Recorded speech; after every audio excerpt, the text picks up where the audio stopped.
All-Star Western number 0, written by Justin Gray and Jimmy Palmiotti, art by Moritat. This book goes like 800 different ways, so I'm just going to try to keep it brief. We open up at the moment of Jonah's birth, and his father's outside of a log cabin while the mother's inside giving birth. And the father is approached by some, I assume, bounty hunters looking for some Mormons, which I don't get, but regardless, they're trying to start some trouble with Woodson Hex.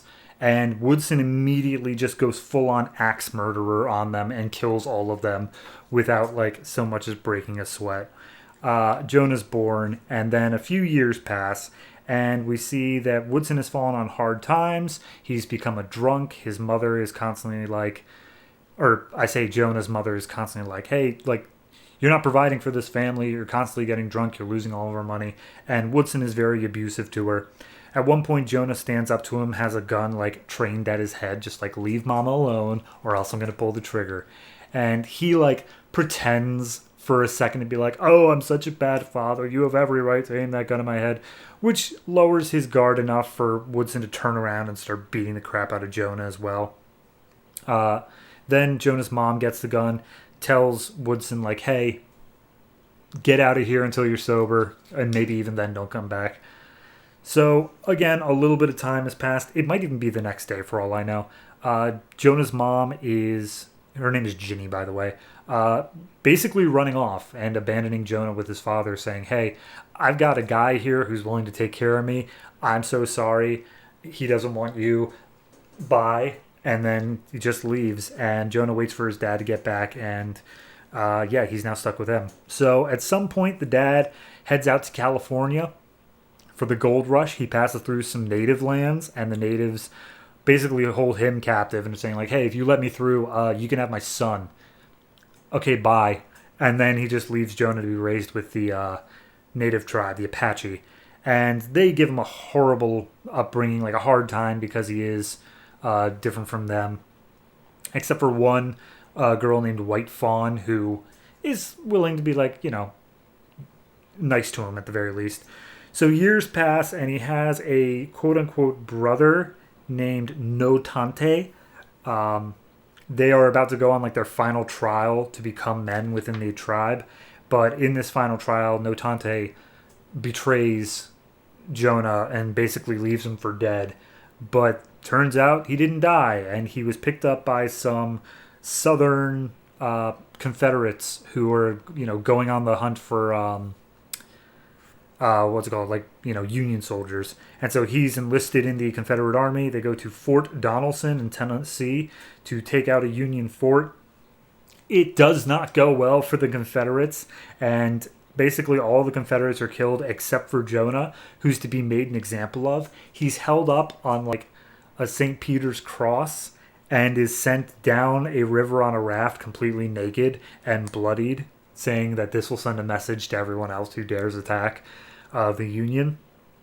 He's met up by, as far as I can tell, just a kindly family who sees that he's still alive. They unstrap him and, you know, get him back nursed to health. Something happens in that period of time, and Jonah then rides a horse back to the Apache tribe saying, hey, Notante like betrayed me and left me for dead. I'm here for revenge. And he pulls out a gun. But then the tribal chief steps in and says, no. Like, if he did that, fine, but you need to do it the way of our tribe, which is one-on-one, tomahawks only. And so they start fighting. It's a knockout brawl the whole way through. And by the end of it, Notante is apparently one who, like, picked out the weapons, and the weapon that he gave Jonah was not properly prepared, so it, like, falls apart. And Jonah saw this betrayal coming again, and so he pulls a knife out from his boot and stabs Notante.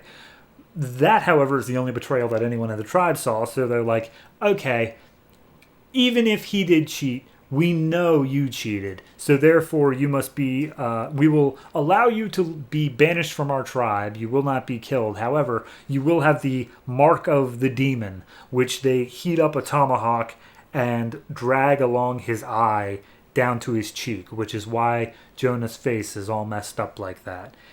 And then we cut to present day. Jonah's drunk. He's recounting this whole story to Arkham and the young man who has just arrived as of last issue. And he's like, yep, that's how it happened. Anyway, so what do you want, dude? And the guy's like, there's something that happened recently. There's some item in Gotham that my employer seeks to retrieve, and it's causing more murders and violent behavior. And he's like, all right, well, Gotham sucks. Anyway, I'm going to bed. And he goes up with, I'm blanking on her name, Tallulah. So then we get one more page of elsewhere in Gotham City. Haley Circus is in town. Some guy comes back with a potion, and he talks to one of the snake oil salesmen saying, hey, this potion, like, it cured my leg. It's actually the real deal. Can we make this? Because we could be rich. And so they are looking into making some sort of potion.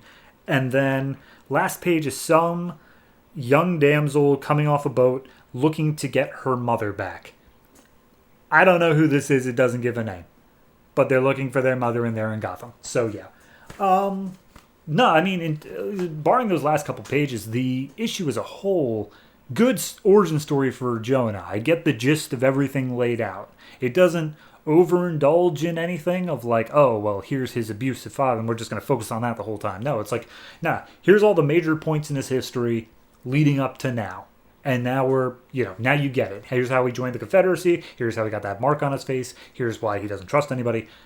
You got it. It's a solid origin story throughout.